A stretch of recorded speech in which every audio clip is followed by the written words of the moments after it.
for me, it's more than apart from the livelihood aspect, is bridging friendships between two worlds. Hoping that one day, I won't even have to advocate anymore because we're just really living in a diverse world where everyone is accepted. Love means the highest good Love means the of highest good. oneself and others, meaning you're included, I'm Yeah. included. So every time I make a decision, it has to be a decision wherein my own needs is not set aside.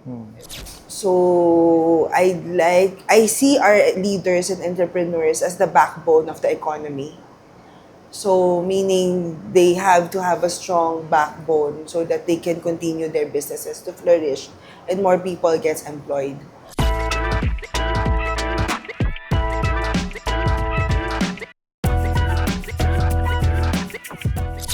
Welcome to Built Different, a leadership podcast where we all strive to learn how to build ourselves better through the different stories that we share weekly. My name is Jay, your host for the episode.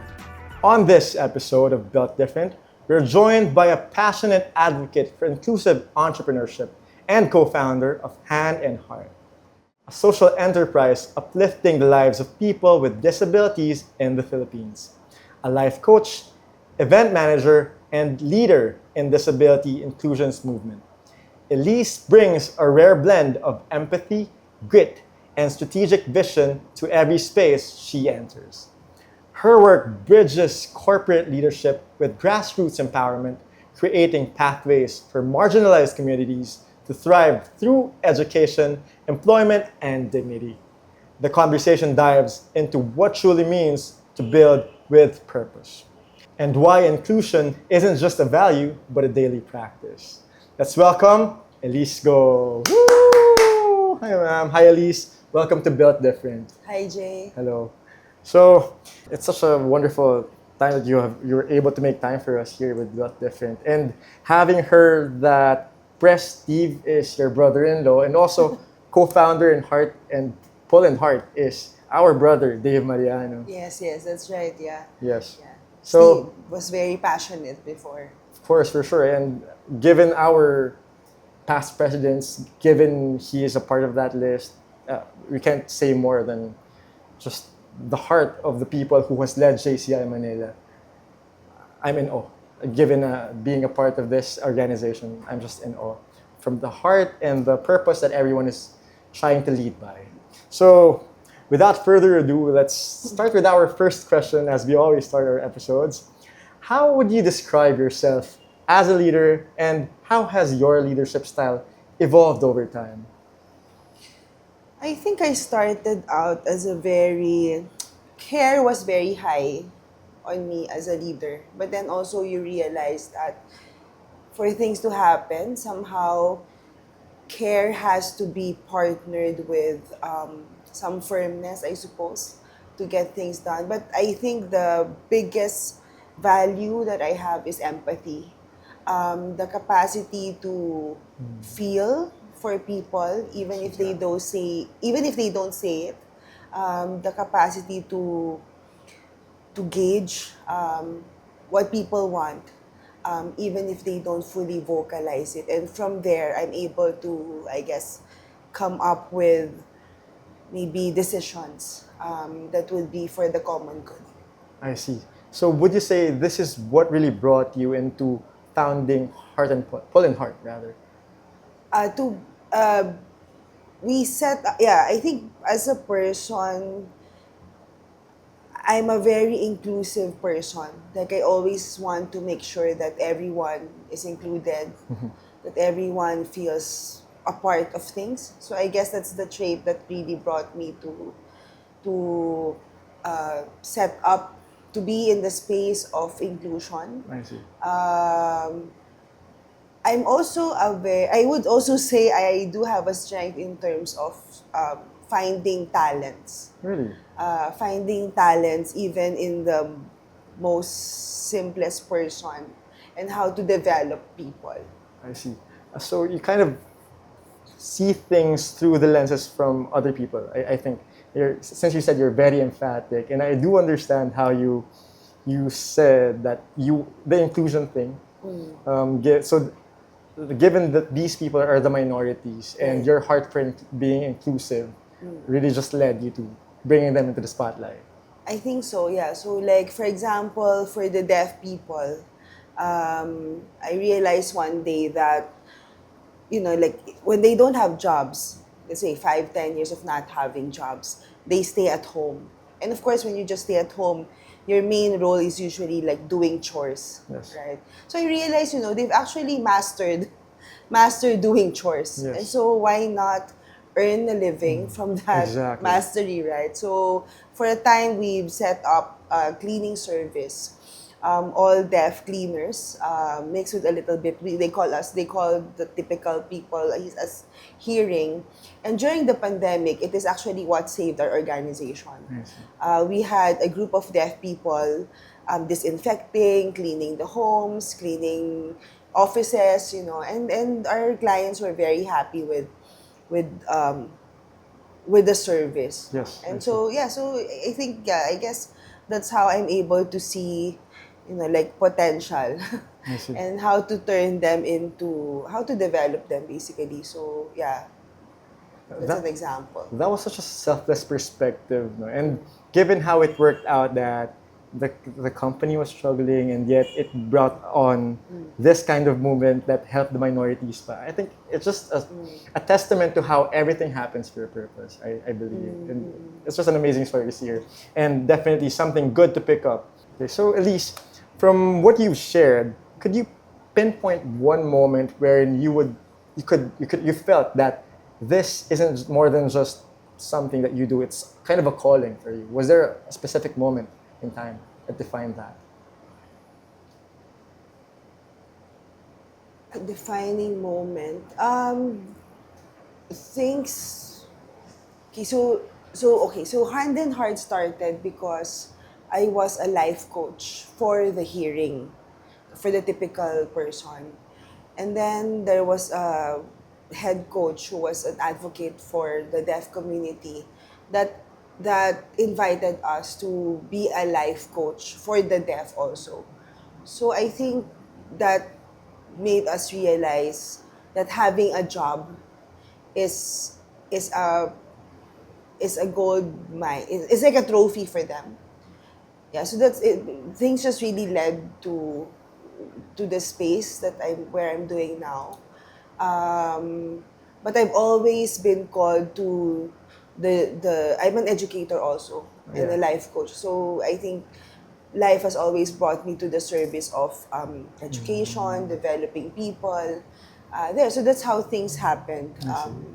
I never really, of course, nobody would have dreamt of being in this space, right? Yes, for sure. But maybe looking at the strengths that I've had all through these years, this is where I was brought to as a mission. I see. So it was some sort of a cumulative thing wherein things pointed you towards this direction as opposed to just one moment clicking. Yeah, I think so. I guess it was also me just allowing the flow, meaning just being open to invitations, no? Because it was an invitation to help set up a seminar a life coaching seminar for deaf people. And then from there, we realized that, having a job is like a trophy for them. And so we told ourselves it cannot end at the seminar. There has to be something more for them afterwards. And yeah, and then since then I've always also enjoyed really seeing people soar, seeing people really um, develop their fullest potential. I see. It's just humbling to hear this kind of passion coming from this kind of work as well, like being a life coach and hearing that you have to hold activities for the deaf community. It's just very humbling because with JCI, we also do a lot of community work with the deaf communities, and I was privileged enough to be a part of one, and I saw just how excited they are to be communicated with. And could you share like a particular moment wherein we could show the audience how we could feel, make the minorities feel how they want to be heard, even though the irony of things. Right. Well, of course, just like any human being, they're also social beings. Yeah, Right? exactly. So I think one thing that they read for me, what we do is apart from the livelihood aspect, is bridging friendships. Bridging friendships between the deaf world and they call us the hearing world. No, meaning they also want to be see. part of to have friends that are not deaf. And I've also encountered people hearing like us who says, I have a deaf church mate and I feel so frustrated when I cannot communicate with them. So let's say interacting with them, knowing their language, which is let's say the sign language, allows us to have a like deeper conversations with them apart rather than let's say in a gathering they're just seated somewhere because no one can communicate, right? But just like any of us, we all want that social Yeah. interaction, right? Even with the family, the sad sometimes some parents would think what truly matters is that they're well fed, that they're going to school, but there are a lot of emotional needs, right? Even for us, we have a lot of emotional needs to be heard. We have a lot of needs to have somebody to, to at least vent to when we're feeling something. So I think it's also like that social need and social aspect of things. So for me, again, I'd like to emphasize that for me, it's more than apart from the livelihood aspect, is bridging friendships between two worlds. It's amazing to hear this perspective. Like, I am learning on how I would approach things. Like, it's kind of I think it's a common mistake for people to have a particular way of approaching, as opposed to just thinking that wait, we are all just people. Let's not just Yeah, have that's that right, boundary between right, us. right. Exactly. That's why some of my fellow advocates would say, we're working towards inclusion to be normal, Exactly. meaning Yes. hoping that one day I won't even have to advocate anymore because Yeah. we're just really living in a Yeah. diverse world where everyone is accepted, feels part of the world. And yeah, just like what I said, we're all Yeah. just really, it's the same needs. Yes. It's the same Exactly. needs to be Exactly. accepted, the same needs to feel our importance and value, right? Exactly.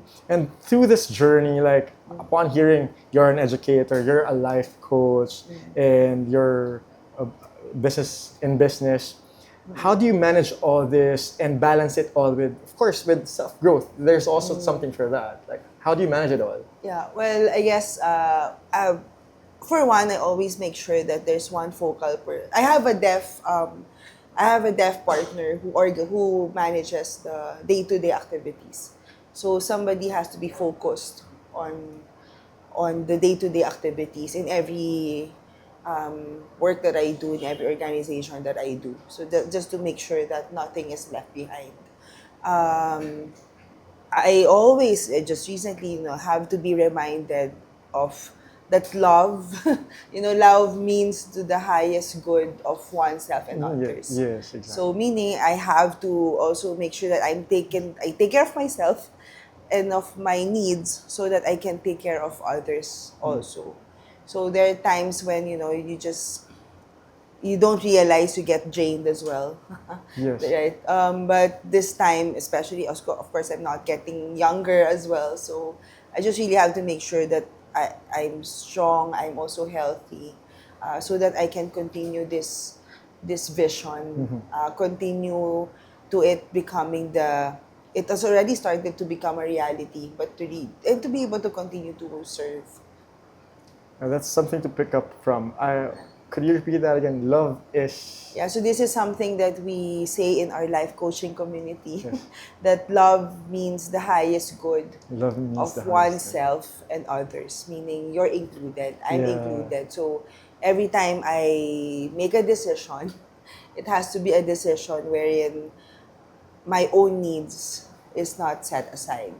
So This is what I love about the podcast. Like these tiny bits of even just phrases and words, like love is the highest good for oneself and others. Yeah. We could end the show from there. Like, that's already there. But of course, we won't because there's so much more to learn. And one of the things that I see, for example, in this kind of movement is that what is already established by the society. So for sure, there's some bit of resistance from this kind of movement. How is it so that you're able to handle with this kind of things when you're faced upon it? Yeah, it's really a lot of education, of course. Like, for example, if I tell you, okay, you're gonna have a deaf coworker tomorrow, right? So the first thing that, of course, there's gonna be a lot of fear.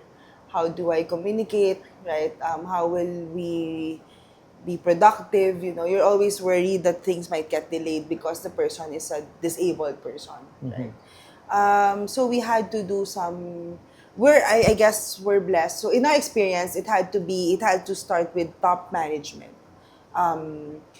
enforcing the agenda. I see. And so me being a business person is quite blessed that I do have friends in the business world. And so we were able to knock on their doors, explain the advocacy. But we always say it's not about charity. It's always about them being able to contribute to your productivity. Exactly. Right. So it's so we hold workshops for them to understand how to do things, how things will happen. So maybe just to give a brief overview of how we do things. So for instance, we knock on the door of a company and say you might want to have PWD employees. No? So it's our organization that will source them for you. We will pre-screen them for you since we have a deaf general manager. It's gonna be like a deaf to deaf pre-screening because it's like you know your own kind, right? And so you won't need to have to do the sign language because we will be the one to interview. So after the interview, when people are already selected, then we do a workshop, a disability awareness workshop with basic sign language for the co-workers. And from that workshop, the co-workers gets to understand that how they can communicate with them, how they can, coexist and work together. So that's where we talk about the do's and don'ts.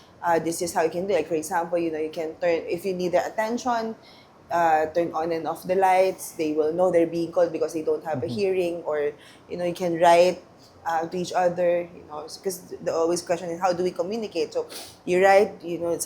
It's good now. We already have the phone. You can chat because they actually are visual. No, and then our organization, hand and heart, would always journey with the company. Yes. Meaning we tell you all through the entire year, anytime you have a question, a problem, we can come in to intervene.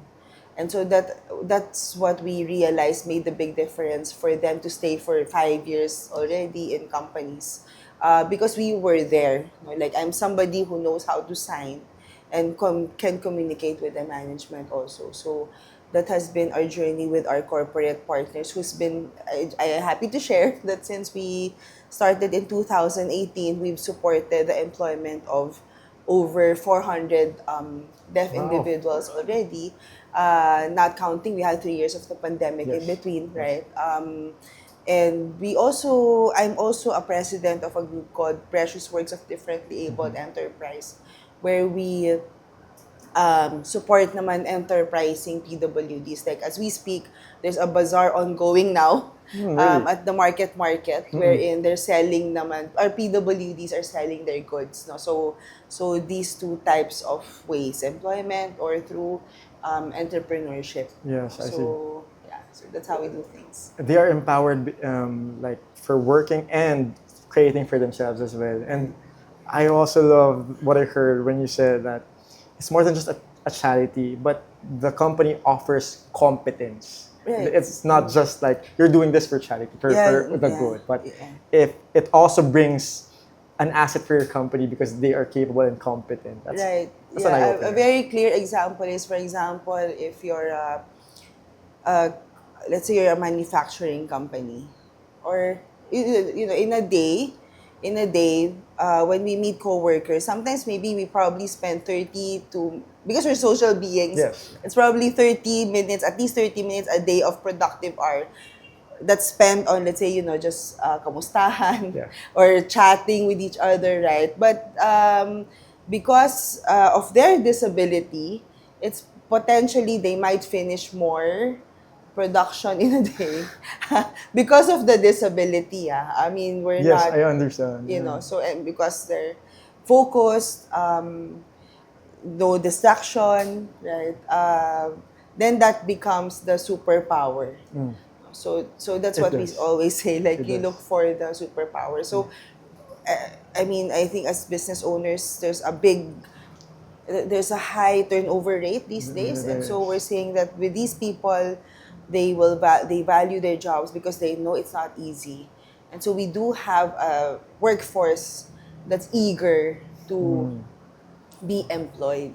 So Yeah. yeah, that's on the business standpoint. Yeah, it's just I keep learning everything that Elise says. Like, I keep learning. This is how the podcast works, and I hope the listeners also pick these things up as well. So, with working with the minorities in this particular community, was there a particular leadership lesson that you learned from them and that you're Oh, still able to apply to this day? leadership lesson that I learned from them. Leadership lesson that I learned from them a lot. I think one is resourcefulness. Because they don't have much, uh, they are able to really stretch their budgets to address their needs. But even on, let's say, social needs, like for example, when I go out of town with them, sometimes they also want to enjoy. They want to enjoy a beach. Just to go out of town with very little budget. They really find they bring their own food. They actually find the best rates. They This is a group that really I've really seen a great bayanihan spirit. They really like help each other out. So resourcefulness is one thing that I've truly learned from them. The other one, there's like a great sense of sincerity whenever they work. I get that. Yeah, so it's like they just have. I'm not saying everybody, no, but there seems to be there's this like parang OC trait. OC that everything has to be not clean, or everything has to be well planned, well done, step by step. So that's something that, because they understand the spirit of the work that they do. So that's really something that I'd like to, I guess, highlight. I see. Yeah, and this is, I guess, I think, let's say, being a deaf person, you don't have hearing, right? Yeah. And it protects you from negative Yes, as well. Yeah. negative things. Yeah, it keeps you going It and just keeps you going, I think, kasi a lot Yeah. of our stress comes from it's what we hear and other what we factors. hear, right? I mean, understand. the loud sounds in the streets, That is right? true. So That is true. so somehow there's a sense of innocence No. that's left in them. Just like, when we were young and babies, that we Yes. were not yet out in the world. Absolutely. There was a sense of innocence. And so for them, I think, somehow that was left inside, because they don't hear Yeah. a lot of negative influences. No, so therefore, every time I see them, they just do things in the purest form. I think The sincerity of it. there's just like how kids does things in the purest of sincerity. Yes, I understand. Like, walang bahid kasi ng anything else, any influence given that they Yeah. don't hear, so that they're not affected by whatever Yeah, they do. of course they see movies, they see TV, right? But I don't know. I guess the creativity in terms of doing something bad isn't as much as somebody who's learned so many bad things, I guess right? so. I guess so. So I think so. So yeah. So those are the three things: resourcefulness, the purity of heart when they do things. The attention to Yeah, detail. and the attention to detail. Yeah. These are things that everyone should pick up from, no matter what you're doing. Like the attention to detail, resourcefulness, and the sincerity of it. If you've got these three things, you're able to do so much already with not just it's not just for a good outcome. It's something more for a purpose, especially with the word sincerity and coming from. What I loved about that part is that the disability became a superpower. Like, how eye opening is that? You know, like, Yeah. Yeah, of course I'm not saying they're perfect. I mean, I'm sure some of them has done some, let's say, maybe, yeah, minor things, right? Maybe, maybe they probably, some have stolen, I'm not saying they're all perfect, right? But yes, I don't think the creativity of yes, of the vastness of things that can be done yes. is that much. Okay, so please, throughout all that we've talked about, like from all the stories that you've gained throughout time, were there any unexpected ripple effects that have found you astounded by? Like, you didn't expect it, did it, or either if it worked out right or if it didn't work out right. What were these things? If you could share Well, them. I know, like I'm surprised. Let's say, for example, recently, a BPO onboarded. They started with two of our deaf for their Manila branch, and then after a while, they're now six. I think that's Manila branch, and then all of a sudden, they want to hire in Iloilo. So nag-expand na sila to hiring the RDEF in the Iloilo site. No? And there was even a time when their global head, no, visited the Philippine site, and specifically the global head gave time to hear the report on how our deaf agents were doing, and it really showed that they were really having good performance. And so from that visit, the country the country head was even saying, so now we can have a vision of having an all deaf floor. So meaning that has been like the ripple effect I na. see. Na we started with two, and then now they want more, and then we keep on expanding. And that's where you see it's really all about the competency, Yeah, yeah, right? yeah. Yeah, so I think that's one thing that's striking for us. So it caught you by surprise that it's working far well than you guys projected. Is that it? I think so, yeah. How things are expanding, how they're wanting more, Yeah, how this BPO is wanting more of our of yeah. our talents. Yes.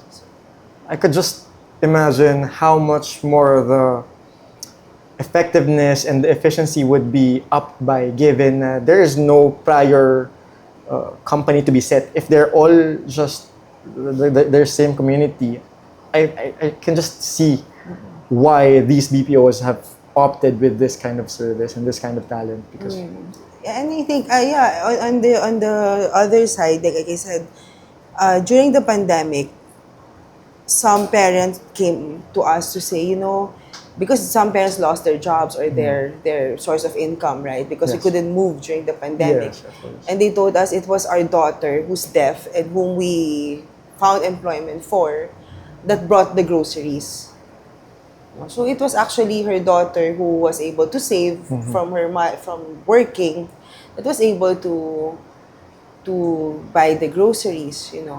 My co-founder who's deaf, of course, her parents would always worry about her future, right? But today, she has set up hand in heart with me. She's driving. She's doing free diving. A lot, and she's been able to help out the family. So these are like some things in the past that seemed impossible, but now happening. I see, I see. So let's shift the focus a bit to something more of what you see further down the line. Like, what does in all this that you do right now? What is success for you? Maybe in 5 years' time, Yeah. not just by Yeah. business, not just professionally, but also personally. Personally, for Yeah. myself, well, I think, sometimes they say being a social enterprise might not earn much, right? It seems like but for me, I'm hoping that my dreams for myself, Change, let's yes. say the comfortable life that I want, let's say a dream house, for example, Yeah. could potentially come from this work that I do. You know Yeah. what I mean? Like, I you know see that. how your purpose would merge with with so the being sabi ng ikigai or the Yeah, purpose, I totally see that. the merging of what you love to do and what the world needs. Yes, exactly. That That balance. one, no, Yes. na I'm gonna get my my dream life from contributing to the world. No, now it's gonna be as one. Yeah. So that's what I hope for myself. Maybe if I could just share one gap that I've seen with our disabled community is the quality of education. A lot of them has a lot of grit, but then because the reading quality is not as much as ours, Yes. or the written capacity is not as much as ours, then they actually stay in, not they don't get to work in the higher ranking positions, for Yes. example. But the grit is there. So our next vision is to set up we call it like a tech-enabled learning center for the deaf, a school for the deaf that will be able to give them quality education, something to address the reading, something to address really a quality education for them. And we say it's tech-enabled because, of course, we are in the digital age, Yes, right? So we're exactly. not dreaming of as the regular classroom with just blackboard and chairs, but a smart classroom for our deaf so that they'll be able to catch up Yes, to exactly. catch up with the changing times. No? So maybe as a whole, I would say I'd hope to be in the position where I'm in my dream house, for example, but seeing the kids enjoying schooling, Yeah.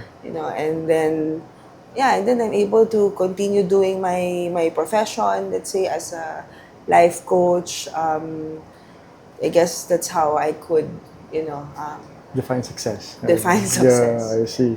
It's amazing, like how I hear it from you that even your definition of success is a community where it's still more than just exclusive.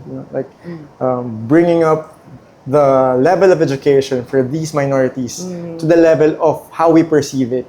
Like sure, it's a different way, or maybe you elevate it a bit, but just to have that kind of thing as your definition of success is just the embodiment for me of selflessness. And Yeah, but yeah. I just am in awe whenever I get to be with or talk to people who have this kind of heart.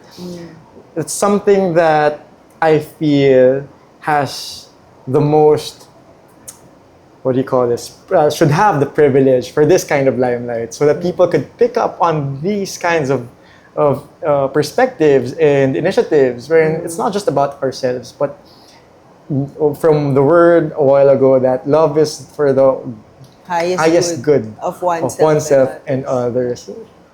It's just so much. Tapos, also from that perspective, given this is what you do personally, there are also other things in play, like you being a life coach.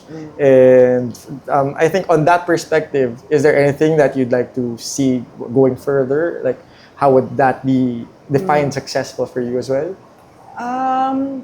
So I work both as a life coach and executive coach, meaning lead coaching leaders. No? And of course, our personal life and professional lives goes together. Yes. I mean, yes. our decisions Has to. in our business will definitely, I guess, mostly motivated by our families, right? So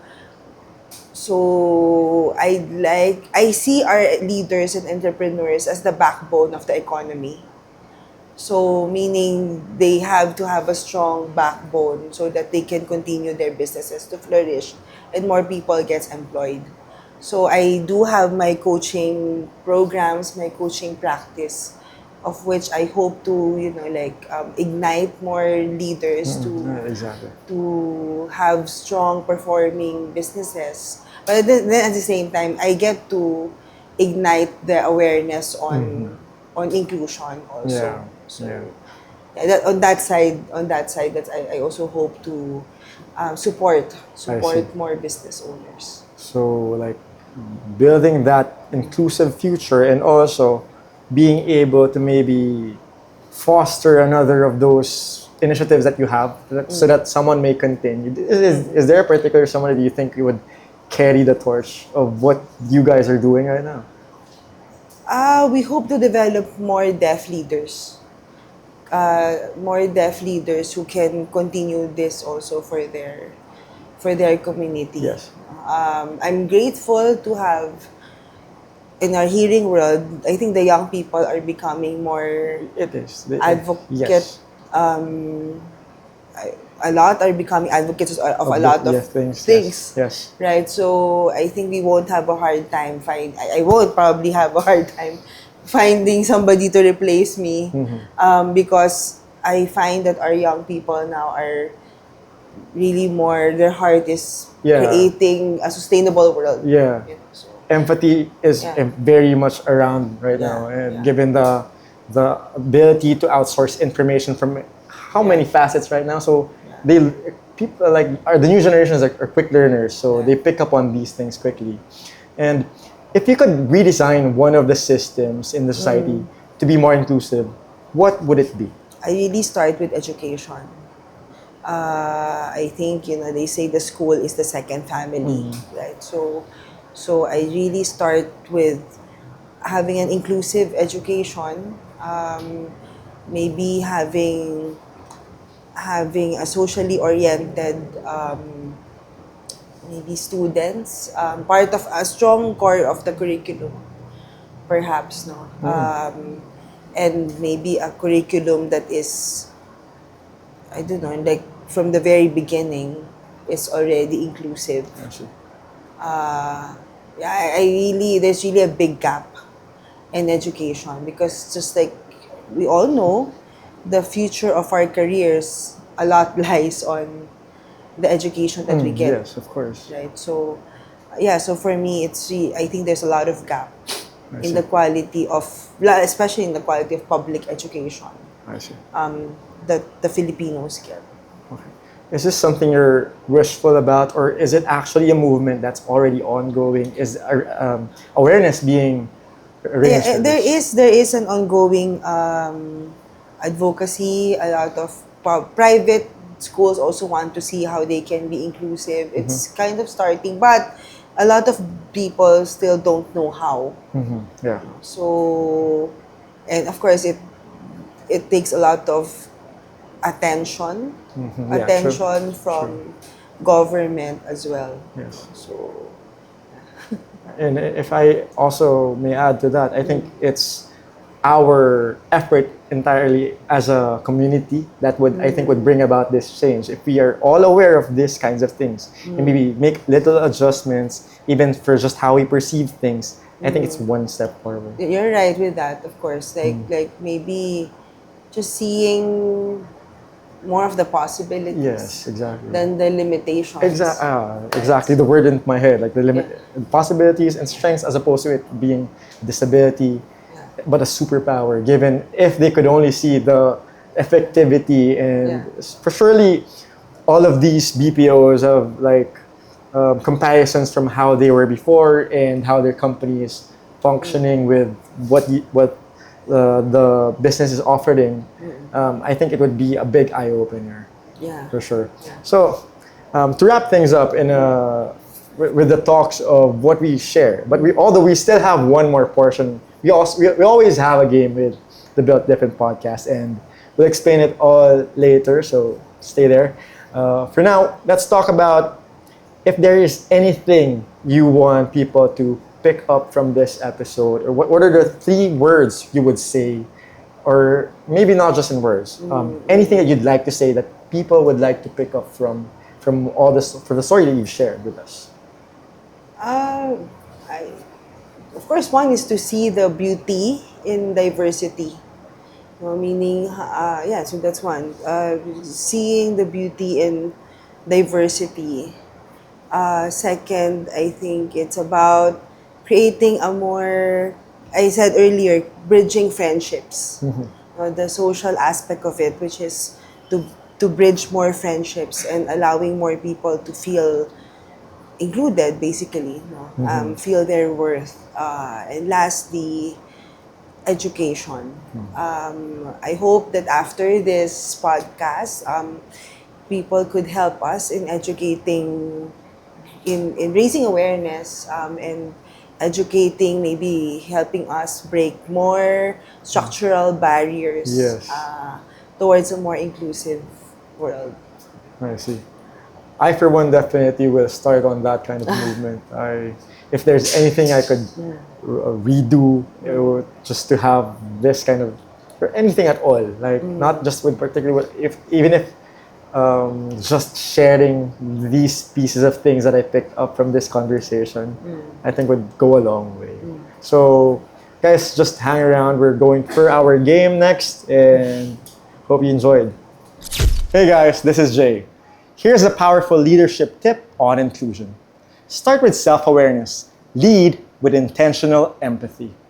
Inclusive leadership begins by understanding your own biases, privileges, and blind spots. When leaders take time to reflect on their identity and how it shapes their decisions, they create space for others to show up entirely. Combine that with intentional empathy, actively listening, validating diverse perspectives, and turning understanding into action. And you build a culture where everyone feels seen, heard, and valued. Now back to the episode. The Built Different podcast would like to thank Henry's Cameras, Power Mac, Hollyland, U Green Philippines, Shoppertainment Live, Kappa Cabina, Surge Digital Media, Madcap Productions, Days Media Group, Jazz Up Communications. Hi, we are back to Built Different, and we are now back to this segment called Different, Different, Same, Same. And our game for today is Heart Check Challenge. So, Elise, essentially, I'll be giving you a phrase, and you'll just answer back with the impulse of what word comes to you. So, we, as evidently so, we've seen what kind of heart Elise has already. But to further reinforce that, let's have our game. All right, so are you ready, Elise? Sure. All right, so first phrase, a word that defines your leadership style. Empathetic. A moment that changed your life. The deaf community. A habit that keeps you grounded. Meditation. A myth about inclusion you want to break. That it's hard. A person who inspires you. My deaf partners. A fear you've overcome. Being disliked.